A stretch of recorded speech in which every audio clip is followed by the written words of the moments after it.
Good morning friends, welcome to my YouTube channel glorious legal web. आपके साथ आपके वकील मित्र नसीम अख्तर, झारखंड हाईकोर्ट राज्य। आइए हम लोग रोज की तरह आज लीगल चर्चा में जुड़ते हैं और आज हम लोग एक ऐसे ज्वलंत मुद्दा पर डिस्कस करेंगे जो एक राष्ट्रीय इशू है और हमारे कॉन्स्टिट्यूशन में उनकी क्या राइट्स है, हमें कॉन्स्टिट्यूशन राइट देता है, साथ ही साथ हमारी क्या रिस्पॉन्सिबिलिटी है, कहाँ तक हम कर सकते हैं, कहाँ नहीं कर सकते हैं, इन सब विषय है right to protest in India, constitutional prospective and the recent Jantar Mantar agitation. आज जो है, कल तक जो है आप देखे होंगे कि जंतर मंत्र में एक एजिटेशन चल रहा है। तो 2026 के जो एजिटेशन एंड जंतर मंत्र इसी के ऊपर, तो सिंपली जो है right to the protest in India, constitutional prospective and the recent Jantar Mantar agitation, इसी पर। तो हमारे अगर हम इन शॉर्ट कहेंगे कि agitation and protest in constitutional democracy, rights, responsibility and the rule of law, इसी के संदर्भ में हम लोग हमारी चर्चा जो है इर्द गिर्द घूमता रहेगा। अब आइए हम लोग देखते हैं कि India is a world's largest democracy and in a democracy citizens have the constitutional rights to exercise the dissent and against government policies। अगर हमें कोई गवर्नमेंट पॉलिसी से हम सहमत नहीं है तो हम उसको क्रिटिसाइज करेंगे, हम उनकी समालोचना करेंगे, अगर जरूरत पड़े तो हम एजिटेशन करेंगे, पीसफुल एजिटेशन करेंगे। तो ये हमें डेमोक्रेसी में हमारी कॉन्स्टिट्यूशन राइट देता है। एंड धरना भी कर सकते हैं, पब्लिक मीटिंग्स हो सकता है एंड लेजिटिमेट डेमोक्रेटिक टूल्स हो सकता है। However these rights are not absolute and must be exercised within the framework of law।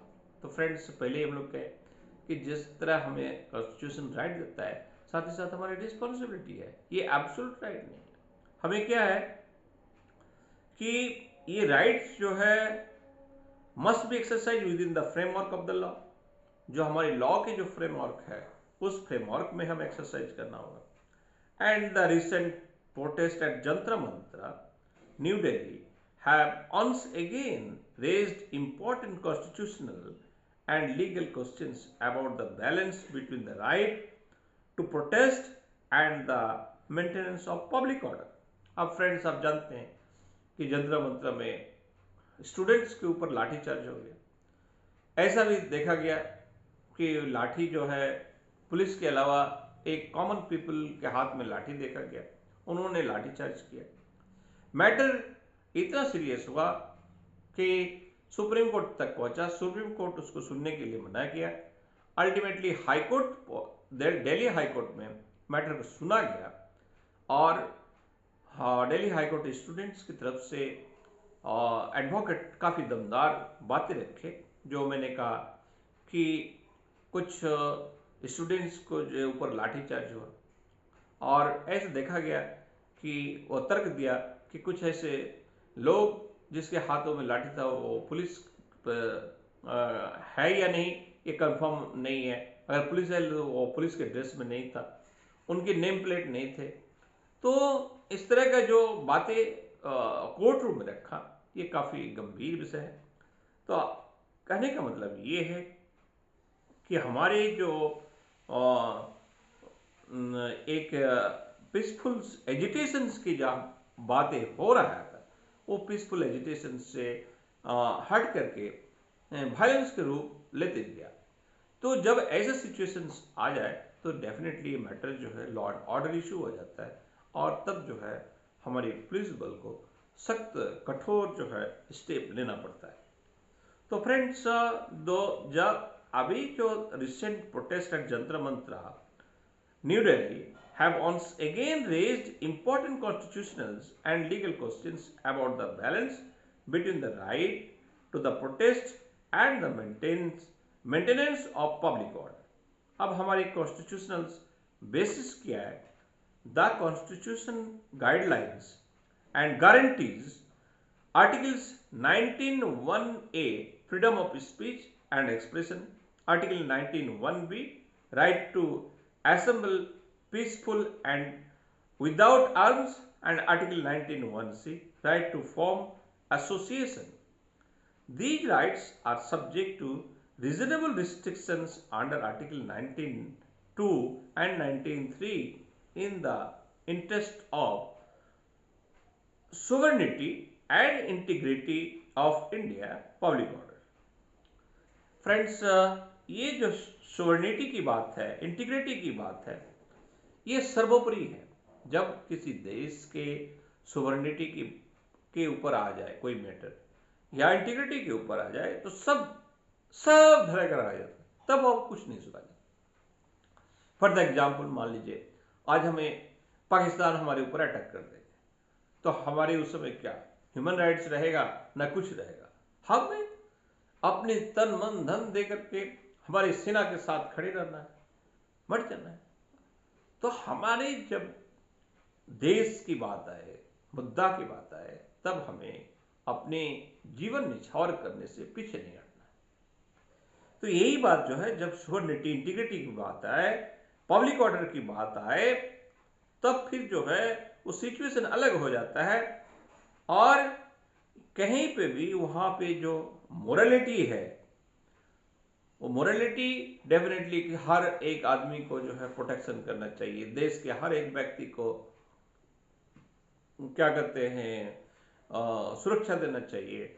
लेकिन अगर मान लीजिए कि देश के पार्लियामेंट के ऊपर अटैक हो जाए या देश के प्रधानमंत्री के ऊपर अटैक हो जाए, देख रहा है पुलिस वहां खड़े है, तो क्या करेंगे? वो रुके रहेंगे। उनकी जो सुरक्षा बल है, उनके जो सिक्योरिटी पर्सनल है, डेफिनेटली गोली चलाएंगे। उसके ऊपर और भी जो भी सिक्योरिटी के लेयर है एक दूसरे का, वो सारा काम करेंगे। और thus while every citizen has right to protest, हमारे हर व्यक्ति का ये अधिकार है कि वो प्रोटेस्ट कर सकते हैं। There is no unrestricted right to protest at any place और इन एनी मैनर। किसी को भी कहीं पे भी अनरिस्ट्रिक्टेड राइट्स नहीं दिया गया प्रोटेस्ट करने का।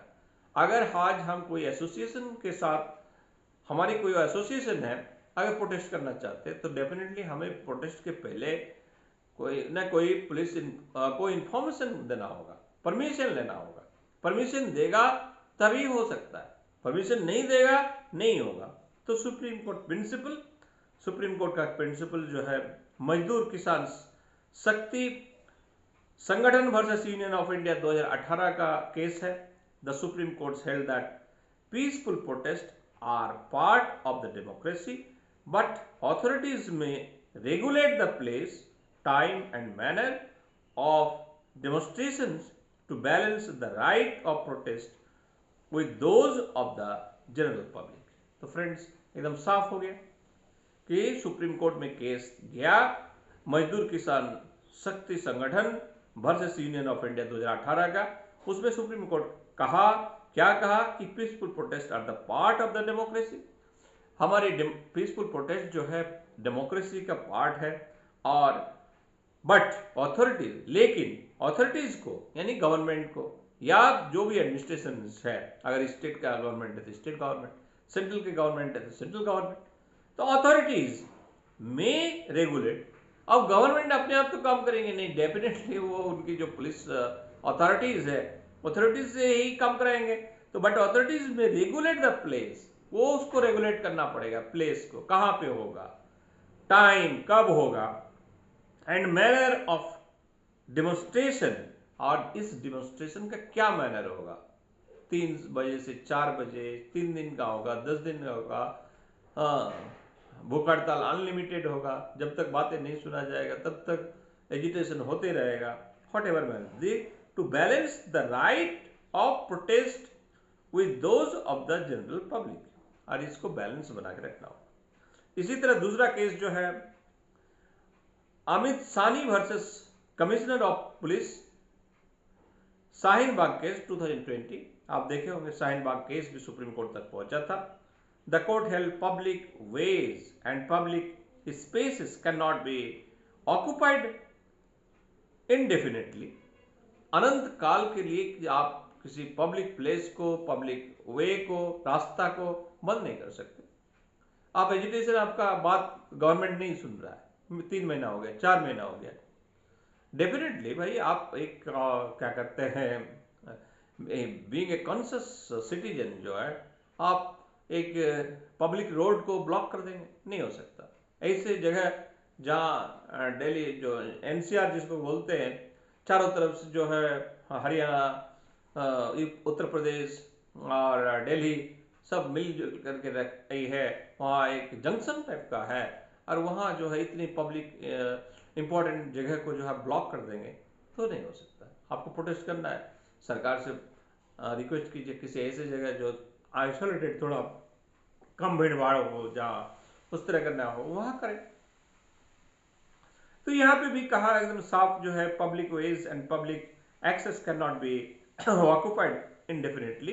Peaceful protest is protected, but it cannot be permanently obstruct road or inconvenience to the public. Peaceful, definitely peaceful protest आपको राइट है, कर सकते हैं, लेकिन ये जो है permanently obstruct of the road और इनकन्वीनियंस ऑफ द पब्लिक को आप एक अस्वस्थी और एक के हजार्ड के अंदर जो है आप डाल नहीं सकते। इसी तरह केस और एक है रामलीला मैदान incident versus home secretary union of India 2012। The supreme court observe that peaceful protest is a fundamental democratic right, but the state may intervene of a public order or safety is threatened. Now questions arise. Why Jantra Mantra? Jantra Mantra has traditionally been one of the Delhi's designated locations for a public demonstration. चूंकि हमारे democracy में एक agitation करने का, protest करने का अधिकार दिया गया, और इतने बड़े जहाँ पे 145 करोड़ 150 करोड़ पॉपुलेशन है, अगर रोज सरकार के पास उस तरह का एप्लीकेशन आए या पुलिस के पास एप्लीकेशन आए या दिल्ली जैसी जगह में कि एजुटेशन करना है या प्रोटेस्ट होगा, कहा था, तो इसलिए एक जंत्र मंत्र को जो है एक उस एजुटेशन करने के लिए ही रख दिया गया कि भाई जाओ वहाँ पर जो भी करना है वहाँ होगा। तो इससे क्या है कि हमारे एडमिनिस्ट्रेशन को, हमारे जो लॉ एंड ऑर्डर मेंटेन करने के लिए एक सहूलियत हो गया। तो इसीलिए ये जो सवाल खड़ा होता है कि why जंत्र Mantar? Jantar Mantar has traditionally been one of the Delhi's designated locations for a public demonstrations and it symbolise democratic expressions while allowing authorities to regulate assembles to minimize disruption to the public. Disruption to the public. तो इससे क्या होगा कि चूंकि सरकार को भी, हमारे एडमिनिस्ट्रेशन को भी पता है कि एजिटेशन होना है, प्रोटेस्ट होना है, और उनके लिए जगह अलॉट करने के लिए दिक्कत नहीं, क्योंकि वो पहले से डिटरमाइंड है। तो इससे क्या हो गया कि इससे जो होगा कि डिसरप्शन जो है वो पब्लिक के प्रति जो होगा वो कम होगा। तो फ्रेंड्स, ये था हमारे discussions regarding the public protest protest agitation constitutional framework. अब हमारे रिसेंट जंतर मंतर प्रोटेस्ट जुलाई 2026 में the recent agitations was primarily led by the students and youth groups over alleged examinations, paper leaks and related educational issues. The protest demonstrated systematic